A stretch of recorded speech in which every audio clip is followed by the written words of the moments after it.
And that's And the thing that, a lot of guys struggle with is they're like, well, I didn't get to do, X, Y, and Z. And it's like, well, a lot of guys haven't. Most people haven't, and it doesn't make it any easier really, especially when you got guys that, deployed either before you or they deployed immediately after you, or, they did whatever you wanted to do and you never got to. You just kind of live with that. And that's just and I get that feeling because I mean, I got to deploy, I got to go see combat. I say that like it was a good thing. I mean, in a way, it kind of was. I mean, I wanted to, it's everybody trains for it. It's something that, you, in a weird, twisted way, you want to experience. And I did experience that to an extent, not as much as, a lot of guys, but even I felt, like I didn't do enough and I wish I could have done more, and it just was one of those things that, I was praying a lot about, what to post and how to, how to reach people and just, what would be a good thing to say to people.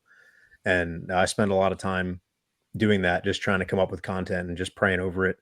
And that was something that just came to my heart, was just talking about, you know, people feeling like that. But it's, I mean, in all seriousness, I mean, if World War III kicked off while you were in, you would have gotten to do everything that you thought you wanted to do and more.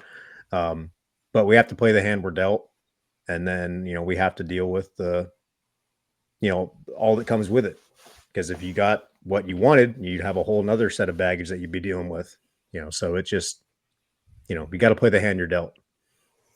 It's crazy. I mean, we're talking about this really like kind of more in the context, I think, GWAT guys, but Neil, trying to remember who it was we had on, or we were maybe in Fredericksburg or something, and they were talking about all the Marines. I'm sure it happened in the European theater also, but we were looking at the Pacific side of things, that when they got sent home from those island campaigns, like they were writing letters to the guys that were still there. And same thing, even in World War II, like literally some of the most horrendous conditions ever. And they were wishing they were back over there in Iwo and Okinawa, with the boys. Yep. Like, exactly. bro, And like no one wants that. Like they don't look at that and think, man, I really want to be in this, on this shithole island in the middle of a massive firefight, watching people get killed. Nobody wants that. But when you're not there and your boys are, it's really hard. And that's something that a lot of, I had a guy just yesterday message me and tell me, he was on his way home from Vietnam and his boys were over there in the jungles of Vietnam still fighting and, getting hurt and everything. He got hurt. He got wounded. And he was getting sent home. He was going to Walter Reed and he felt like he was a failure because he got hurt. And how silly is that? How silly is that? But I understand it though. Yeah. It's just, people from outside of our community, they hear that and they're like, that's nuts. Like, wouldn't you be glad to be coming home? And it's like, yes and no. I mean, in a way, it's like, yeah, cool, I get to go home. But you have this draw pulling you back to it because the guys that you live and die for are still over there. So that's something that, yeah, I mean, you talk to guys. I've read a lot of what Dakota Meyer has said, the Medal of Honor winner, and I mean, he's back in the news recently, but this doesn't have anything to do with that. He has said he felt like he didn't do enough. Yeah. And it's like, really? Like, come on, dude. Like, you literally won the Medal of Honor. But again, I mean, and that's what I've tried to tell people, because in my, the podcast that I've had, and then just in my videos and posts and things, it's like, it doesn't matter how much you do, because you're always going to feel like you could have done more. And you have to be willing to accept what you did. And, you played the hand you were dealt. You did what you had to do with what you were given and the time you were given. And at some point you have to come to terms with that. And until you can come to terms with that, it's going to plague you and it's going to bug you. And, and some guys, they can't come to terms with it. And then it just leads them down a whole road of bad, so it's, because that's what a lot of, when I first started my page back in like 2018, I felt like the stigma was a lot of veterans were killing themselves due to PTSD and due to just having these traumatic flashbacks and due to having just not being able to handle the memories and the stuff like that. And I got out in 2017 and I started experiencing just the depression that came along with, leaving the military and leaving my, the structure and the brotherhood and just the purpose and the identity of all that. And I'm like, it has nothing to do, but not nothing, but more to do with a loss of identity and purpose than it does with, PTSD or specific memories and flashbacks. And that was my thinking. And I started putting content out there regarding that. And it really resonated with a lot of people. And they were like, that's exactly how I feel. It's, because guys that didn't even see combat, they're like, why do I feel this way? I don't have PTSD. I didn't see, any kind of combat or anything, but they're still struggling to transition. And it has a lot more to do with losing that structure, losing the identity, losing that brotherhood, and losing that sense of purpose. And, and then kind of sitting back thinking, you know, hindsight's 2020. When you're about to get out, you just want to get out. You don't think about anything else. You're like, I'm done. I'm getting out of here. It's going to, I'm finally out of here. I'm going to be free. And then as soon as, a couple months later, you're like, man, I really miss it. And I should have done more. I could have done more. And then that just kind of starts, spiraling people down into whatever path they take. And the worst thing that can even happen is the silence. So, I love that there's guys like you, that are out there, talking about things. Because whenever I noticed, so I ended up getting out as a section leader from the assaultman section in 3-6 Lima Weapons. And, a couple of the guys, I'd be talking with them, and then I would say something about, talking to a counselor, going to therapy, seeing a psychologist. And I got the response. It was almost kind of like, you? Like, you? And I quickly learned that there's a lot of power in talking and putting it out there and letting people know what you're going through. And so exactly what you're doing, talking about the transition, because coincidentally enough, we just had a reunion and I was talking with my platoon commander who's still in. I had this conversation with him, and then our captain at the time back in 05, 06, who he's still in. And I said, hey, listen, guys, when y'all retire, it's no longer going to be, colonel or lieutenant colonel or whatever, so-and-so. It's going to be like Mike, Evan, Neil. Yep. And then all of those people, I'm sure you experienced this. We'll find out more about like where you were stationed, where you're from and things like that. But, I was stationed in Lejeune, North Carolina, from St. Louis. And dude, when you went home on like pre and post deployment leave, like you were like this god, everyone wanted to see, like I could like just walk by a girl at the gas station who's filling up her car and get her number. It was just like, it was glorious times. Like, right. You just ruled the earth. And then you come home and, and people made time to see you. Like, oh man, Mike's back home on leave. Like, let's get together with, like, they had parties and and then you come home, man, and it's like nothing. Yep. And I don't want to say, like, I mean, obviously like the Vietnam guys, they had worse, but so I'm not trying to put it in that kind of context, but it was just like, okay, he's here, just another dude back on the block on the street. Yeah. And then again, being away from your buddies, especially, when we got out like before Facebook, and Facebook, for as horrible of a thing as it is great for us to stay connected, to keep in touch with one another. Yeah. And then to spread messages, like you're doing with your page. But I went to combat and did those things. But I feel like for me, the hardest parts is like the guys, like seeing them, being around them, and just being that dude I was from 03 to 07. Like I don't even feel like the same guy anymore. Right. Yeah, but go ahead, Neil. Oh no, I was agreeing. Yeah. No, I thought it was. I mean, it's just the whole coming home, and I've made a couple, videos and posts, and most of the stuff I do, I try and make it, a lot of it, make it just kind of funny and silly, just to kind of draw people in and make them laugh about it. But it also, I slip in the serious videos here and there just to kind of help people understand, like, it's not all laughs. Like, we're here to actually help people understand what they're going through. Because some guys can't even articulate what they're going through. They feel this way and they think they're alone in it. And then by putting it into a video, they can look at that and go, that's how I feel. And then they can show somebody else and be like, this is how I feel. Like maybe their spouse or their friend or their mom or their dad, be like, this is exactly how I feel. watch this clown over here do it, make a fool of himself on the video, and then they can kind of feel better and be like, this is what I was trying to say. But the whole, going home, and it's like you served, 4 years, 8 years, 12 years, whatever it is, 20 years. You get home and it's like, cool, nobody cares. And it's not that nobody cares. They care, but they have lives too. Yeah. And they have to live their Mhm. lives. I mean, you can't just expect them to drop everything and all of a sudden, worship the ground you walk on and, give you this, whatever job you want and, hook you up with all these benefits and perks and stuff. It's like you served and that's great, but that's about it.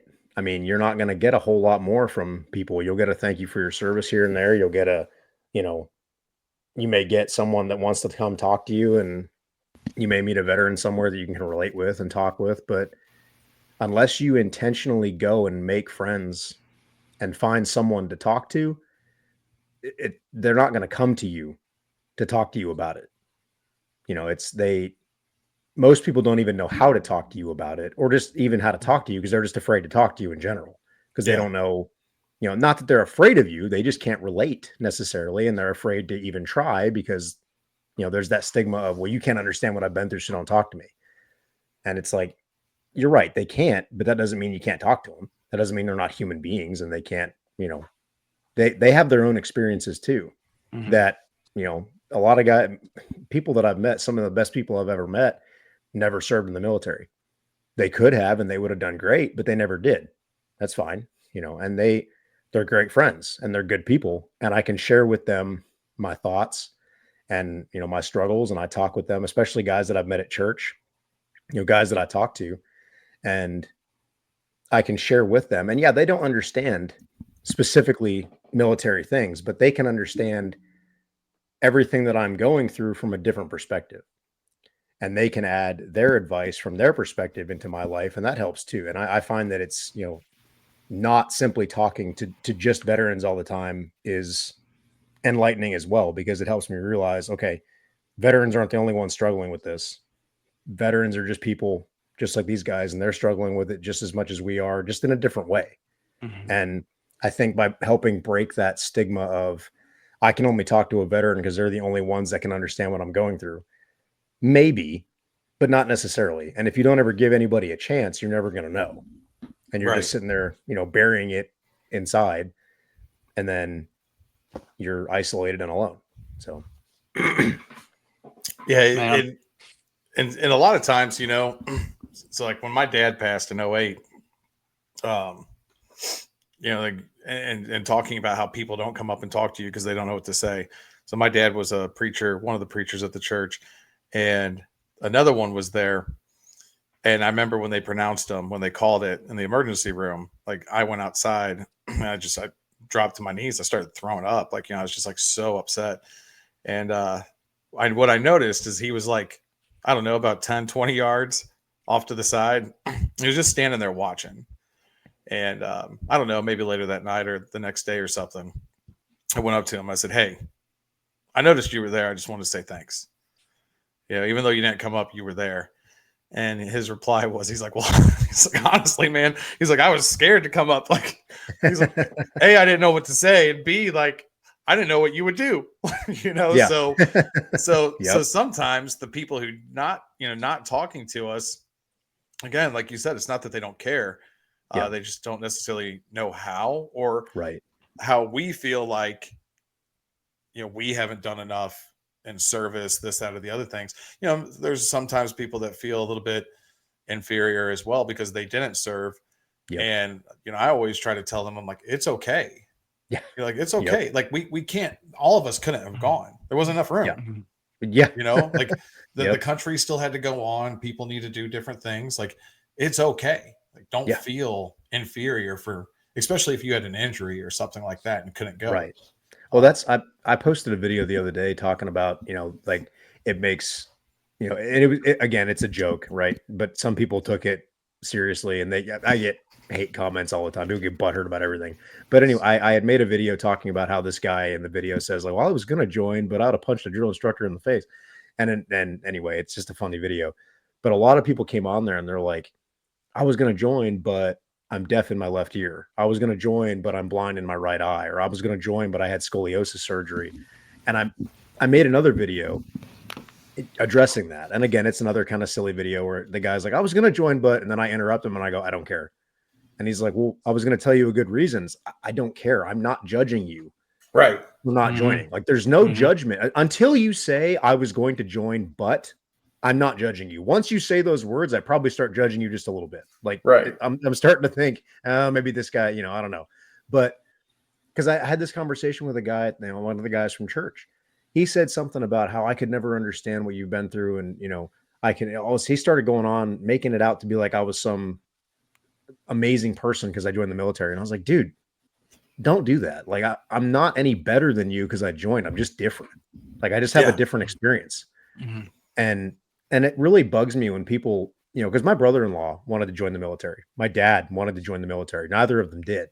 My brother-in-law can't because he's got a lot of lung issues. My dad never did because, to be honest, his mom wouldn't let him. And his mom was super controlling. And, you know, a lot of people are like, well, I just do it anyway. It's like, well, you didn't grow up in a manipulative household either where she controlled every single aspect of your life. And she said no. And in his household, that meant no. So there's a lot of guys that I care about that wanted to join. And I don't look at them and think, man, what a bunch of scumbags for not joining. Like, I've never once thought that. Honestly, I feel bad for them not being able to. But I don't look down on them in any way. You know, and I wish more people would realize that instead of feeling inferior, it's like, own the decision you made. You made the decision to go to college or get a job, or you got married young and you decided to start a family and you just started working for yourself, or whatever it is. You just didn't join the military. Cool. You took a different path. Own it. And that's okay.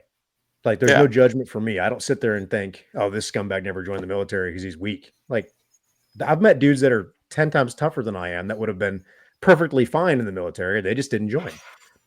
And that's just their decision. So that's one thing that I wish more people would realize, that I don't think as many veterans are judging them as they think they are. Until, like, kind of you said, until they bring it up. Until you bring it up and it's like, I don't need to know that. Like, it never crossed my mind to even, you know, why didn't you join? Like, I would never ask someone that unless they were a close friend and they expressed to me, I wanted to join. And I'm like, okay, I mean, well, why didn't you? You know, and then I would care because we're friends and I'm like invested in this person's life. Then I'd be like, okay, well, I mean, why didn't you? And then, you know, but then that's the only time that I would ever ask that. I'm not just going to go up to Bob in church and be like, why didn't you join the military? We're not just wandering the earth looking at everybody like at public. Ordering my pub sub, wondering why the guy making it didn't join the military. This guy making my coffee, like, I know you never served because you look weak. You know, and that's you know, and then talking about how I did. So I ran into some interesting stuff. I'm sure you guys did too and have seen it. You know, like the whole Pogue Grunt thing, like that. That's fun. You know, like all like and good fun jokes and stuff. But man, I was in this. I left the group. I was in this Iraq veterans group, and this one dude, and maybe he was trolling. I hope he was, but he was just giving it to this Pogue Motor T female, and so it's funny. And because I was talking my trash a little bit too, and then he's like, yeah, they're like biggest scum on earth, aren't they, Mike? You know, like tagged me in it, and I was like, well, no, actually, I was on this tiny little remote. It was like the Alamo out on the Iraqi-Syrian border. And if it wasn't for those people, we didn't have water. We didn't have mail. We didn't have cigarettes, like especially stateside cigarettes that came in the mail. So, you know, it's kind of like, like then it makes me wonder, well, this dude says he's a grunt. Did he actually even do anything? Like, I wasn't questioning his credentials until you're just in there ripping on these people. And I'm like, you probably didn't really do anything if you're not thankful for the Pogues that, you know, because exactly. Like, thank God. I mean, I rip on the exactly. Yeah. Hats off to all the guys that, you know, do everything, supply, even just the Poguest job you can think of, running the PX. Like, okay, well, guess what? I got to shop somewhere. And if it doesn't have the stuff that I want, I'm going to be frustrated. So, it's like I make fun of branches all the time. Like I'm always dogging on the Navy and the Air Force on my videos and stuff. And I've had Air Force guys get on there and they're like, dude, I love your content. Like it's hilarious, and they get that it's just funny. Like again, there's guys in the Air Force that are 100 times tougher than I ever was. You got guys that did more in the Air Force than I could have ever done, in the Marine Corps. And I get that. And I'm not taking away from anybody. It's all in good fun. It's just, but the whole Pogue Grunt thing, again, same thing. It's just I poke fun at them all the time. Like if you're not a grunt, you just exist to support us and all, But again, without them, we would be in serious trouble in most cases. Well, I tell people all the time, because we make fun of the other branches, and then when they're like, "So who's the toughest?" They're always like, "Who's the toughest?" And I'm like, honestly, probably the Air Force PJs and the Coast Guard rescue. Like, bro, I'm not jumping out of a helicopter into like freezing cold Bering Sea. Yeah. You know what I'm saying? Like, nope. Nope. That ain't happening. I ain't doing not it. Me, man. Nope. Not me. And that's, I mean, yeah, that's like the one guy was saying, he was laughing at the one Air Force joke that I had made. He's like, it's all true except for the fact that, we weren't in the field. He's like, I lived in the field in the Air Force. And I'm like, well, I know, like if you were a PJ, I mean, those guys, they never stopped training, they never stopped deploying, and they never stopped, doing work. So again, they never get credit. You never No, they don't. You never hear about them, but they do Yeah. more than, I mean, I don't know if they do more than everybody else. They do a lot, Yeah. So and again, that's one big thing that I try and talk about on my page is, guys, they're like, well, I didn't deploy, or I didn't see combat, or I served, but I didn't, I was motor T, or I was supply or admin and all this other stuff. And I'm like, that's okay. Thank you for helping and doing your job, because thank you for literally your service. you seriously, like, and when I say that to people, I don't say that like a joking or, patronizing way, because I'm being very genuine when I say like, thank you for doing what you did, because if you didn't do that, then I couldn't do what I was doing, and the other guys couldn't do what they were doing. And again, there's always going to be the jokes and the poking fun and everything else. But at the end of the day, you joined and served, and, I did something different, and that was my decision. I didn't get forced into the infantry. I mean, I started off as an aviation mechanic. I started off as aviation ordnance, and I didn't want that. I got suckered into it by my recruiter, but that's neither here nor there. So I joined and I got stuck in aviation ordnance, and I had to go to A school and then C school and all this other stuff. And I got stuck in a squadron, and I hated every minute of my life. I absolutely hated it, because I wanted to be a grunt. I wanted to be infantry. That's all I wanted. So when I finally got to where I was going to reenlist, I told them I'm lat moving, and I'm going to use that as my reenlistment, because I did it was about 3 years in the air wing side. And then I came over to the infantry side. And while I was in the air wing, I deployed as an augment to a LAD battalion. And we went to Iraq, and we did like the ECPs and the towers on at TQ. So I got to do some ground side stuff while I was in the air wing side too. But it was just, I chose to do that. It wasn't like I got forced into it or anything. And, some guys are like, well, I just didn't want to do that. Okay. I'm not judging you. Like, cool. I wanted to be with those guys, and I wanted to be one of those guys. So that's just my personality. And honestly, the guys that don't want to do that, I don't want them there, because they would hate it. They'd be miserable. Like I was miserable in the air wing. They didn't like me there because I hated every second of it. Right. They were probably happy to see me go because I was just miserable. Nothing against them. They loved their job. I hated it. So, everybody's different. Everybody has a different purpose. And if everybody had the same purpose, we would never get anything done.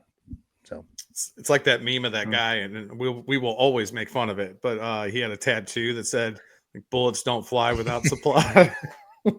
Look, it's 100% true. But we're still going to make fun of it. I can't even. I'm not even making this up. I know that guy. He actually came through. He came through ITB when I was an instructor, or he came to MCT when I was an instructor there. He was at one point. I was an instructor at New River, and I was on Camp Geiger, and I was an instructor at SOI ITB.